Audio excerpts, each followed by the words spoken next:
देश न्यूज़ की सारी खबरें आप तक।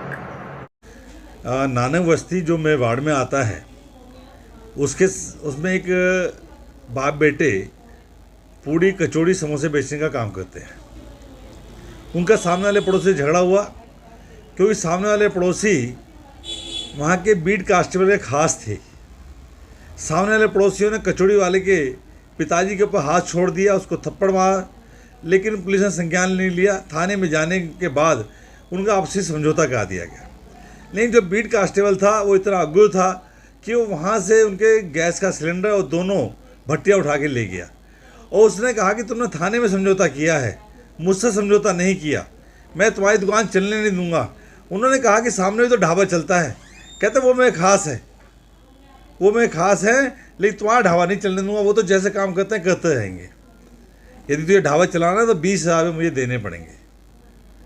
वो पीड़ित व्यक्ति मेरे पास आया, उन्होंने एक बात और बताई कि वो हमारे जब भट्टी और चूल्हे उठा के लेके गया था तो हमने सारा काम तैयार कर चुके थे, अपना कच्चा माल तैयार हो गया था।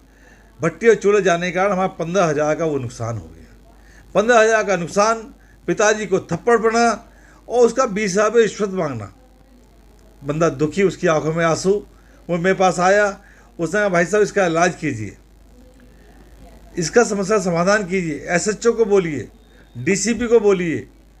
मैं भाई ना मैं एसएचओ को बोलूँगा ना डीसीपी को बोलूँगा, क्योंकि मेरा विश्वास उठ गया है।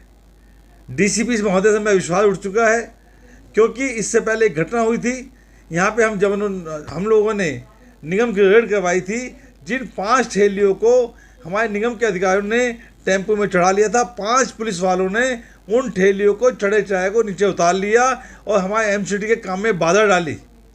सरकारी काम में बाधा डालने पे जहाँ पे उनका मुकदमा दर्ज होना चाहिए था, उनको सस्पेंड कर दिया जाना चाहिए था। डीसीपी महोदय को कहने के बाद भी डीसीपी महोदय ने कोई संज्ञान नहीं लिया, उन पर कोई भी कार्रवाई नहीं की गई।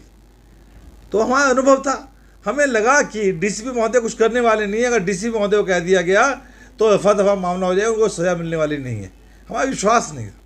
हमने कहा यदि आप तैयार होते हैं तो मैं आपको सीबीआई में लेके चलूँगा और सीबीआई में उनका इलाज होगा, अच्छा इलाज होगा।